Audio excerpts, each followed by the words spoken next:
കിണറ്റി പോയേ, എന്റെ ദൈവമേ, അയ്യോ ആന കിണറ്റി പോയേ, എന്റെ പൊന്നു ബാബാനെ. ആ ഫോറസ്റ്റുകാരൻ ഞാൻ ഇരുട്ട വിളക്കൊക്കെ വിളിച്ചതാ. ഇപ്പൊ വരാന്ന് പറയുന്നത് ഇപ്പോഴും എത്തും തോന്നുന്നില്ല. 24 മണിക്കൂറും വെള്ളം അടച്ച് തല ഏതാ ചെവിടാന്നറിയാൻ വയ്യാത്ത കാലനാ. എന്റെ ഈശ്വരാ, ഇവനെയൊക്കെ ഫോറസ്റ്റ് എടുത്ത് എന്നെ പറഞ്ഞാൽ മതിയല്ലേ. ഇവനെ ഞാൻ എപ്പോ എടുത്തറ ഫോറസ്റ്റില്? ഞാൻ എന്തൊക്കെ വിളിച്ച് പറയുന്നത്? എന്റെ ദൈവമേ, അയ്യോ. അത് വനരുടെ ഗണത്തില് എന്തൊരു തുന്തരവാണത് കേള്. ആവശ്യത്തെ കാര്യങ്ങൾ വിളിച്ചു പറയരുത്. എന്റെ പൊന്നു സാറേ, ആന കിണറ്റിൽ പോയേ. ആന കിണറ്റിലല്ലേ പോയത്, അല്ലാതെ ആന ഗൾഫിലൊന്നും അല്ലല്ലോ പോയത്. ഒരു കാര്യം ഞാൻ പറഞ്ഞേക്കാം, ഈ ആനയെ കെട്ടി നടക്കുന്ന പരിഹാരം കണ്ടേ പറ്റൂ. ഹരിഹരൻ വന്നിട്ട് എന്ത് ചെയ്യാനാ? ഏത് ഹരിഹരൻ? പാട്ടുകാരൻ ഹരിഹരൻ.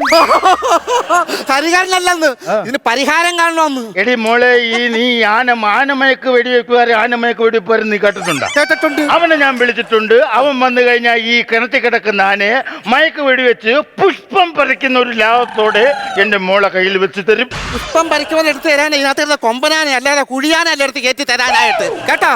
അല്ല സാറേ, ഞാനതല്ല ആലോചിക്കുന്നത്. ഇത് ഏത് വഴിക്ക് ഈ പുല്ലോ ഇതിനകത്ത് ഇവിടെ ചാടി? ഇതിനകത്ത് ഇത് വന്നത് ആനത്താര വഴിയായിരിക്കും. ആനത്താരെ? അതെന്തോന്ന്? ഇടി ആന വരുന്ന വഴിയാണ് ആനത്താര. അപ്പൊ പുലി വരുന്ന വഴിയോ? പുലിത്താര. അപ്പൊ സിംഹം വരുന്ന വഴിയോ? സിംഹത്താര. അങ്ങനെയാണെങ്കിലോ ഇല്ല കിടക്കുന്ന വഴി അത് ഏത് താരയാ? അത് ബോലോത്താര. ബോലോത്താര? ആ, ദേലർ മഹിന്ദി ഗാനമേളം കഴിഞ്ഞ് പോയ വഴിയാണ് ബോലോത്താര. കേട്ടിട്ടില്ല? ബോലോത്താര. എന്നെ കൊണ്ടൊന്ന് പറയിപ്പിക്കരുത്. ബോലോത്താര എങ്ങനെ വന്ന് വീണത് ഈ കിണറ്റി? എന്തോ ഇത് ഏത് സമയത്ത് വീണതെന്ന്? എന്റെ പൊന്ന് ചേട്ടാ, ഞാന് രാത്രി 12:30-1 മണിയായി കാണും. ഒരു 1:30 മണിയാകുമ്പോഴത്തേന് രാത്രി ഞാൻ നല്ല ഉറക്കം. ഞാൻ നല്ല ഉറക്കം കേട്ട സമയത്ത് പുറകിൽ നിന്ന് പറോന്നൊരു ശബ്ദം. ആഹാരം കഴിച്ച് ഉറങ്ങുന്നതിന് മുമ്പ് ഗ്യാസിന്റെ ഒരു ഗുളി കഴിച്ചെങ്കിൽ ഈ പറോന്നുള്ള വിളി അങ്ങ് ഒഴിവാക്കാറുന്നല്ലോ.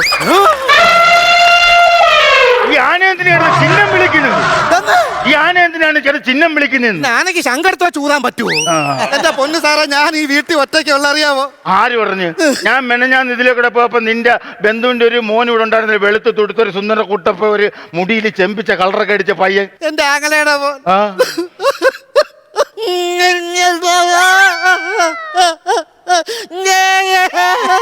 ഉള്ള ആടിന്റെ കഴുത്തിൽ കയറ് കുരുങ്ങിയെന്ന് തോന്നുന്നു. ആടല്ല, ഞാനല്ല, വെള്ളിയാഴ്ച കാര്യം പറയടി.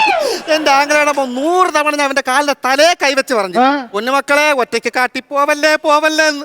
കൊച്ചിനെ പുലി പിടിച്ചാലല്ലെന്ന്. എടാ, വേട്ടക്കാരന്മാരുടെ പേർഷ്യൻ പൂച്ചെന്ന് പറഞ്ഞിട്ട് കൂട്ടിനകത്ത് ഇട്ടോണ്ട് പോയെന്ന്. പോയ വഴിക്ക് മാവോ എന്നുള്ള കരച്ചില് മാത്രം. വനജ മാവോ നല്ല ചെറുക്കം വിളിച്ചത് കാണാൻ നിന്റെ മോനല്ലേ, അപ്പൊ വിളിച്ചായിരിക്കും. ഏതായാലും പട്ടിണി കിടന്ന് ചാവാതെ അവനങ്ങ് പോയല്ലേ. ഈശ്വരാ, ഇപ്പൊ ഏതെങ്കിലും പണക്കാരന്റെ വീടിന്റെ അടുക്കള പുറത്ത് മീൻമുള്ളും ചവച്ചോണ്ട് കിടക്കുമായിരിക്കുവേ. ഒരു കാര്യം ചെയ്യ്, അച്ചാറും ഇവിടെ വെച്ച പറ്റത്തില്ല. ഇവിടെ വെള്ളം അടിക്കരുത് സാറേ, ഇവിടെ വെച്ച് വെള്ളം അടിക്കരുതാ പറഞ്ഞത്. വെള്ളം അടിച്ചെടുത്ത് സാറ് മണ്ടത്തരം കാണിക്കും. നീ ഇത്തിരി അച്ചാർ സാറേ 2 തവണ വെള്ളം അടിച്ച് മണ്ടത്തരം കാണിച്ചിട്ടാണ് സാറിന് ഇവിടുന്ന് പുറത്തേക്ക് അറിയാവല്ലേ. ഞാൻ അങ്ങനെ മണ്ടത്തരൊക്കെ കാണിച്ചിട്ടുണ്ട്, പക്ഷെ ഇപ്പൊ അങ്ങനെയൊന്നും കാണിക്കാറില്ല. അതൊക്കെ അങ്ങ് പണ്ട്. ഇപ്പോഴും ചെറുതായിട്ടൊക്കെ ഉണ്ടല്ലേ? ചെറുതായിട്ടുള്ള നല്ല രീതിയിലുണ്ട്.